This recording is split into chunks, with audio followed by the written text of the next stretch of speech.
जब स्कोरबोर्ड पर 222 रनों का विशाल आंकड़ा चमकता है ना, तो क्रिकेट का गणित और इतिहास मतलब दोनों यही कहते हैं कि लक्ष्य का पीछा करने वाली टीम के हारने की संभावना 95% से भी अधिक है। बिल्कुल, एकदम सही कहा आपने। हाँ, ड्रेसिंग रूम में आमतौर पर एक अजीब सी खामोशी छा जाती है, क्योंकि इस स्तर पर ऐसे लक्ष्य किसी अभेद्य किले की तरह होते हैं। लेकिन आईपीएल 2026 के 40वें मैच में जो मुल्लानपुर में खेला गया, ये पूरा गणित हिंसक तरीके से टूट गया। और वो भी बहुत बुरी तरह से। एकदम। आज की इस गहन विश्लेषण में हमारे पास इसी ऐतिहासिक मैच के तमाम डेटा पॉइंट्स, मोमेंटम चार्ट्स और जो सोर्स सामग्री है वो मौजूद है। हमारा आज का मिशन यही समझना है कि कैसे 223 रनों का असंभव सा लक्ष्य बौना साबित हुआ और कैसी T20 क्रिकेट में मोमेंटम रातों रात बाजी पलट सकता है। चलिए इसको थोड़ा विस्तार से समझते हैं। देखिए, इस मैच को समझने के लिए ना हमें सिर्फ रनों और स्कोर कार्ड से आगे देखना होगा। ये मुकाबला महज बल्ले और गेंद का टकराव नहीं था, बल्कि ये मैदान पर खेले जा रहे उस मनोवैज्ञानिक दबाव और रणनीतिक दांवपेचों का नतीजा था, जिसने एक अजेय टीम को घुटने टेकने पर मजबूर कर दिया। तो मैच से पहले के उस माहौल से शुरू करते हैं। कागज पर यह मुकाबला दो बिल्कुल विपरीत ध्रुवों के बीच था, है ना? हाँ, दोनों टीमों की स्थिति एकदम अलग थी। मतलब एक तरफ पंजाब किंग्स थी, जो अंक तालिका में 13 पॉइंट्स के साथ नंबर 1 पर थी और लगातार 6 मैच जीतकर पूरी तरह से अजेय बन चुकी थी। उनकी ताकत उनका आक्रामक टॉप ऑर्डर और घातक डेथ बॉलिंग थी। बिल्कुल। और दूसरी तरफ राजस्थान रॉयल्स थी, जो अंक तालिका में 10 पॉइंट्स के साथ चौथे नंबर पर थी। उनका फॉर्म खराब था, पिछले 4 में से 3 मैच वो हार चुके थे। मध्य क्रम संघर्ष कर रहा था और रियान पराग का फॉर्म तो चिंता का विषय था ही। अगर मैं इसकी तुलना करूं ना, तो ये ऐसा था जैसे एक बुलेट ट्रेन की रेस हो रही हो एक ऐसी कार से जिसका इंजन बार बार बंद हो रहा हो। हाँ, ये एनालॉजी एकदम सटीक बैठती है इस मैच पर। तो इस स्थिति में राजस्थान के कप्तान रियान पराग टॉस जीतते हैं और पहले गेंदबाजी करने का फैसला करते हैं। एक ऐसी टीम के सामने जो लगातार जीत रही हो, पहले गेंदबाजी का फैसला। अगर हम इसको थोड़े बड़े नजरिए से देखें तो इसके पीछे मुल्लानपुर के पिच का विज्ञान छिपा था। लगातार 6 जीत का मनोवैज्ञानिक भार भी एक चीज होती है। वो कैसे? मुल्लानपुर के पिच पर शाम के वक्त नमी होती है, जिससे बाद में गेंद बल्ले पर बहुत अच्छी तरह से स्किड करती है। और जब आप टॉस हारने के बाद पहले बैटिंग करते हैं तो वो दबाव मैच की दिशा तय करता है। पराग जानते थे कि दूसरी पारी में ओज उनके बल्लेबाजों का काम आसान कर देगी।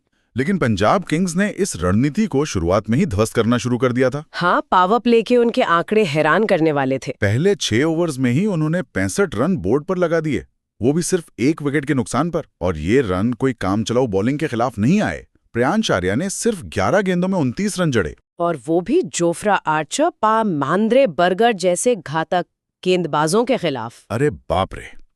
यहाँ ये समझना दिलचस्प है कि आर्चर जैसे गेंदबाज के खिलाफ कोई बल्लेबाज इतनी आसानी से कैसे हावी हो सकता है। ये सीधे तौर पर पेस यानी गति के इस्तेमाल का मामला था।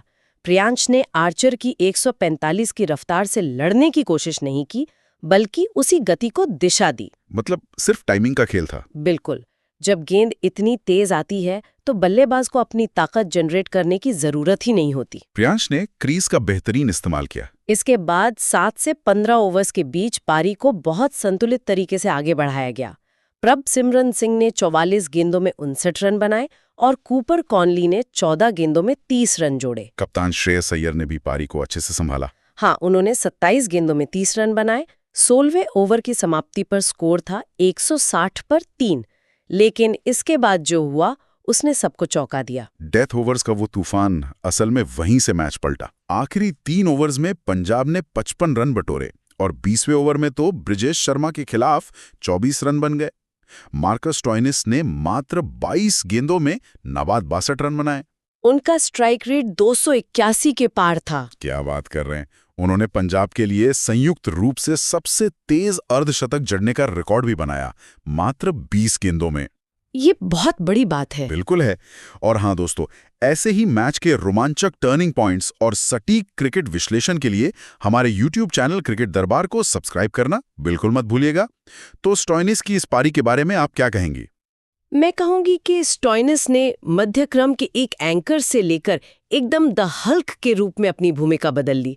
उन्होंने अकेले दम पर मैच का रुख पलट दिया। पर ये सब हुआ कैसे?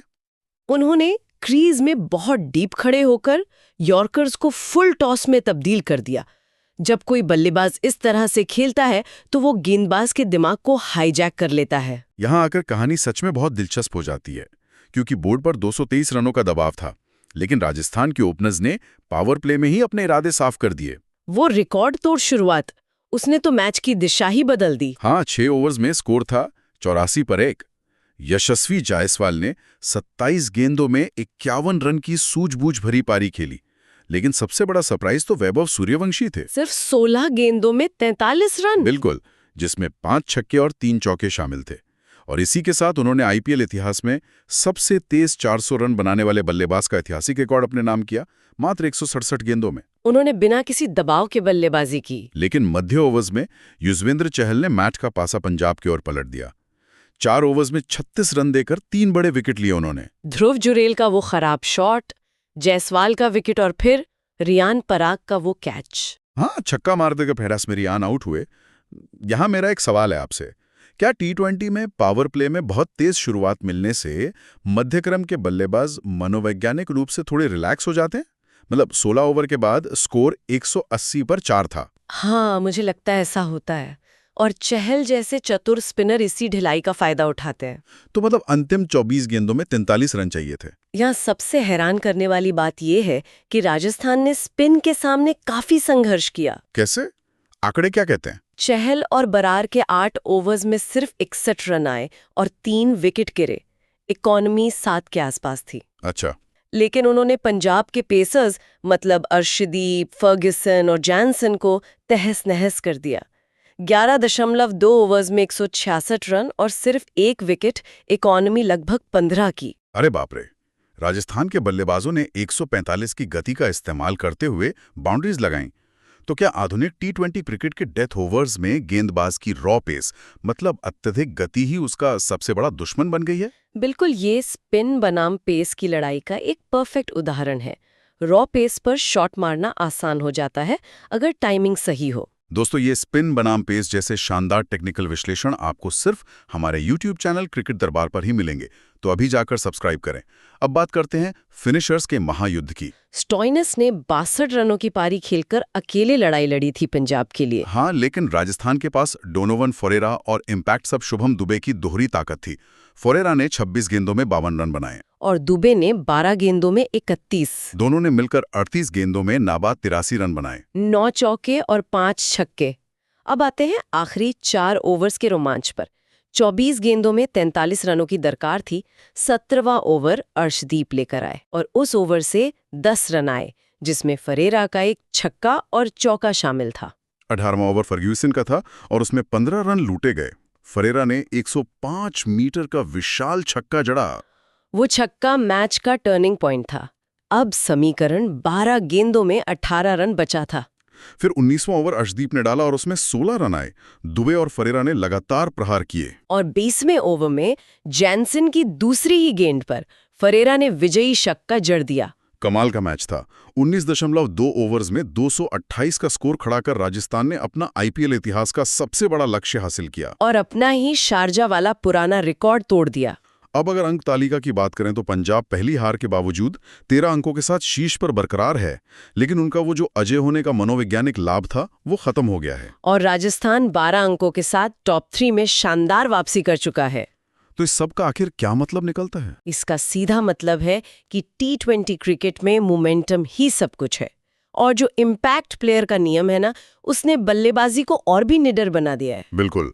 तो आज के इस डीप डाइव में हमने देखा कि कैसे राजस्थान ने एक नामुमकिन दिखने वाले 223 रनों के लक्ष्य को अपनी निडर बल्लेबाजी और शुभम दुबे जैसे इम्पैक्ट प्लेयर के सटीक इस्तेमाल से बौना साबित कर दिया। इससे एक बहुत जरूरी सवाल उठता है जो हम सबको सोचना चाहिए। वो क्या टी20 क्रिकेट में इम्पैक्ट प्लेयर नियम ने 200 या 220 रनों के लक्ष्य का डर पूरी तरह से खत्म कर दिया है? ये तो सोचने वाली बात है। क्या इस नियम की वजह से ये खेल अब बैट और बॉल के संतुलन से हटकर महज एक टैक्टिकल सब्स्टिट्यूशन का गणित बनकर रह गया है, जहां गेंदबाजों के लिए बचने का कोई रास्ता ही नहीं बचा है? बहुत ही गहरा सवाल है ये। जो लोग हमें सुन रहे हैं वो भी इस पर जरूर विचार करें। क्रिकेट और इस शानदार चेज की खूबसूरती ने आज हमें बहुत कुछ सोचने पर मजबूर कर दिया है। तो दोस्तों, इस सवाल के साथ हम आज की ये चर्चा यहीं समाप्त करते हैं। जुड़ने के लिए धन्यवाद।